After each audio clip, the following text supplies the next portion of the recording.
certeza, a probabilidade de uma criança feliz ser um adulto realmente também muito feliz e coerente é muito grande, não é isso mesmo? Vamos falar sobre a primeira infância. A primeira infância é uma fase de muitas experiências com cada coisa que existe, não é isso mesmo? E quando o cérebro começa a fazer aí as conexões mais importantes, quem está aqui no estúdio é o neurocientista, doutor aí Gustavo Caribé. Doutor Gustavo, muito obrigado pela sua presença. Muito obrigado, Léo, pelo convite mais uma vez. E essa primeira infância, ela é crucial para o desenvolvimento aí, né, futuro dessa criança, do adolescente e futuramente do adulto? Léo, bastante. Principalmente porque, quando falamos na primeira infância, nós falamos de uma faixa etária entre 0 a 6 anos. E é justamente nessa etapa que o cérebro da gente ele começa a se desenvolver. Um ponto curioso, nós não nascemos prontos. O que é que isso quer dizer? Quer dizer que o nosso cérebro ele precisa de estimulação para que aos poucos ele vá se desenvolvendo. Um ponto interessante é que da idade 0 até os 2 a 3 anos, a gente começa, em especial dos 2 aos 3 anos, a gerar o processo de memorização dos eventos da vida. O que é que isso quer dizer? Quer dizer que da idade 0 até os 2, a gente geralmente reage com os estímulos familiares. A presença dos pais, dos avós, o carinho, o contato. À medida que nós vamos crescendo e desenvolvendo isso, por volta dos 3, 4 anos, começa o processo de memorização. E aí entra um ponto muito importante.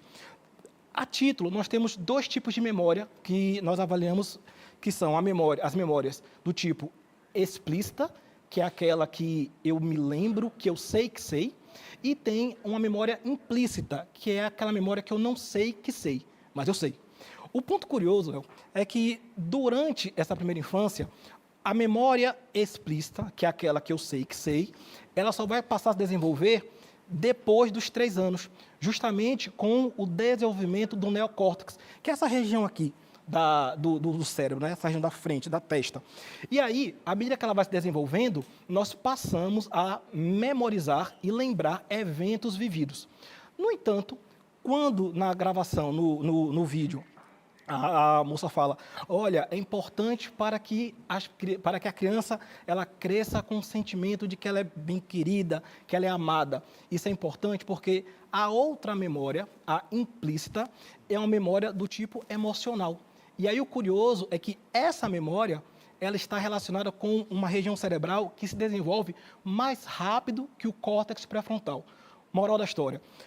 Primeiro, a gente, ao se relacionar na infância, a gente desenvolve afetos, desenvolve emoções. E são essas emoções que vão implicar na sensação de pertencimento, com a sensação de segurança, que é muito importante para o desenvolvimento. Isso vai, de fato, impactar no processo do amadurecimento dessa pessoa. Por exemplo, uma relação familiar. E quando eu digo familiar, não precisa ser composta só de pai e mãe, não. Tem os avós, tem os irmãos mais velhos, tem outras pessoas que vão assumir esses papéis de cuidado. Um ponto importante é que, quando falamos desse desenvolvimento, nós chamamos a atenção para um termo que chamamos de apego seguro. O que é o apego seguro? É quando justamente a criança ela se sente amada, quando o afeto é demonstrado, o cuidado, a atenção. Quando ela falha, ela é acolhida. Quando ela se frustra, tem que ter uma justificativa, ela precisa entender o que levou ela a se frustrar e, a partir disso, ter o acolhimento, certo? Geralmente, famílias que têm esse funcionamento, elas tendem a ter um contato mais caloroso com a criança, o que implica em contatos mesmo, não aqueles É contatos isso que eu ia pontuais. perguntar. Esses contatos, além de demonstrar, eles precisam ser físicos, do toque, do pegar, do beijar, do abraçar? Lembra que eu falei das emoções? Sim. Então, o toque, o timbre da voz, a forma como se fala, a forma como se expressa, tudo isso constrói constrói memórias afetivas. A gente utiliza muito esse termo, né? Memórias afetivas. Quando a gente fala sobre música, quando a gente fala sobre as lembranças da infância, né? Coisas que nós assistimos na televisão, que nos remetem, né, a um passado muito gostoso, né? De lembranças gostosas com a família. A gente, no dia a dia, utiliza muito esse termo. Mas a memória afetiva, ela vem em que momento na construção, perdão, na construção da criança? Pronto. Desde cedo, justamente porque é uma região cerebral que já se desenvolve muito próximo. Por exemplo, nós temos emoções primárias. São aquelas emoções que, fazendo uma brincadeira, vêm de fábrica, são originais. Ou seja, a gente já nasce com essas emoções. Por exemplo, o medo, a raiva, por exemplo, o nojo, são emoções primárias. Elas não dependem do ambiente para que elas possam se desenvolver. Neste caso, esse contato inicial com a criança, onde é oferecido todo esse suporte, onde é oferecido todo esse exercício, porque é um exercício, na verdade, né? Isso vai fazendo com que essa criança vá gerando, o que nós chamamos de fazendo associações. Ela vai associando o timbre da voz da mãe e do pai a acalento, a cuidado, a segurança. E isso vai se desenvolvendo a nível de comportamento também. Porque a criança, ela reproduz muito do que ela acessa do meio, e nesse caso, o meio familiar em especial.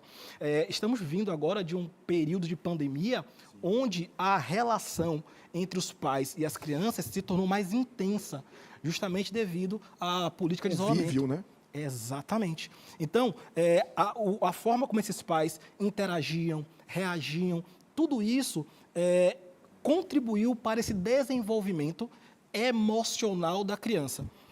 Eu queria saber, Gustavo, o seguinte: ontem eu estava assistindo o Fantástico e aí teve uma matéria muito bacana sobre ciúmes em excesso, né? E lá a psicóloga falava que no ambiente, né, que é muito importante essas doenças patológicas emocionais, né? Uhum. E que um dos motivos seria esse. Se a criança convive num ambiente onde os pais, onde o pai trai a mãe, onde a mãe trai o pai, isso acaba influenciando na arquitetura do comportamento do ser humano.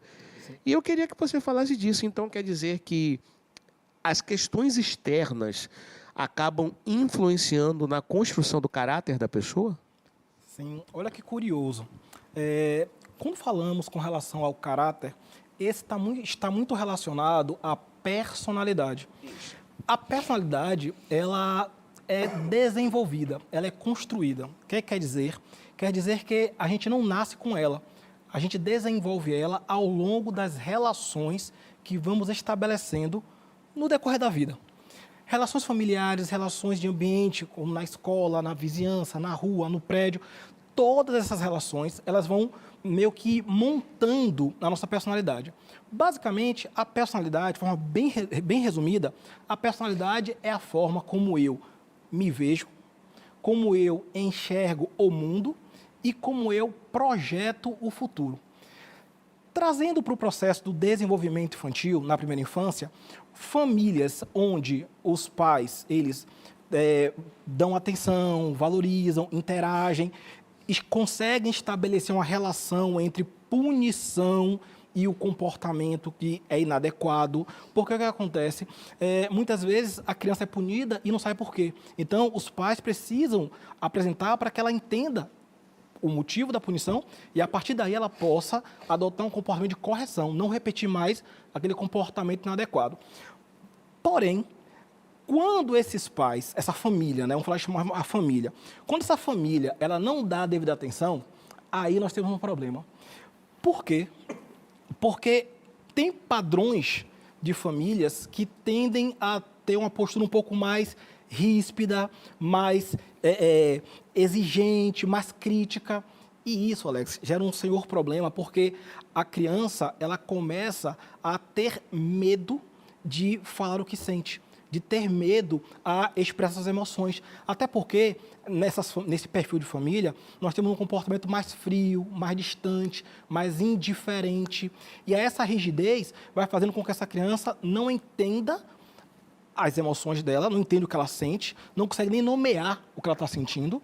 E no desenvolvimento para a fase adulta, geralmente são pessoas que acabam tendo medo, por exemplo, de se relacionar.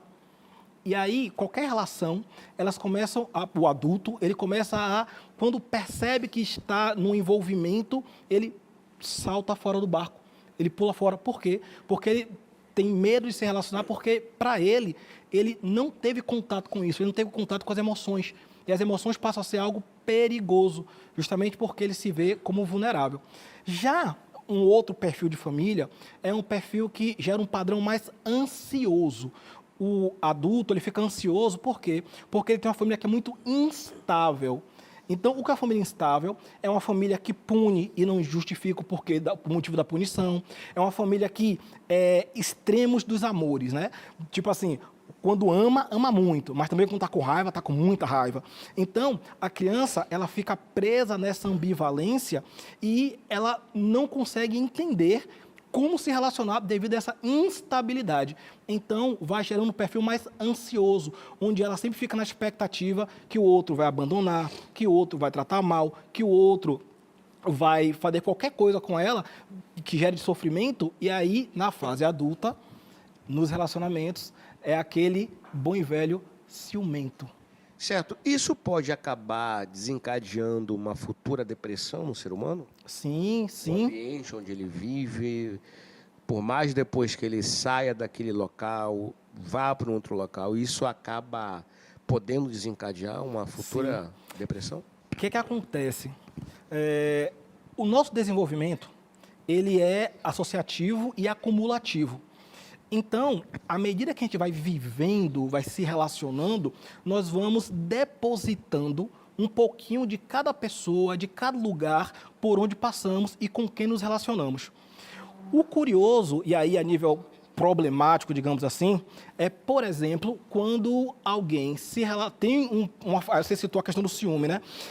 Quando eu acompanho relação de traição, de brigas constantes no meu desenvolvimento, e isso na fase adulta vai implicar na forma que eu vou me relacionar.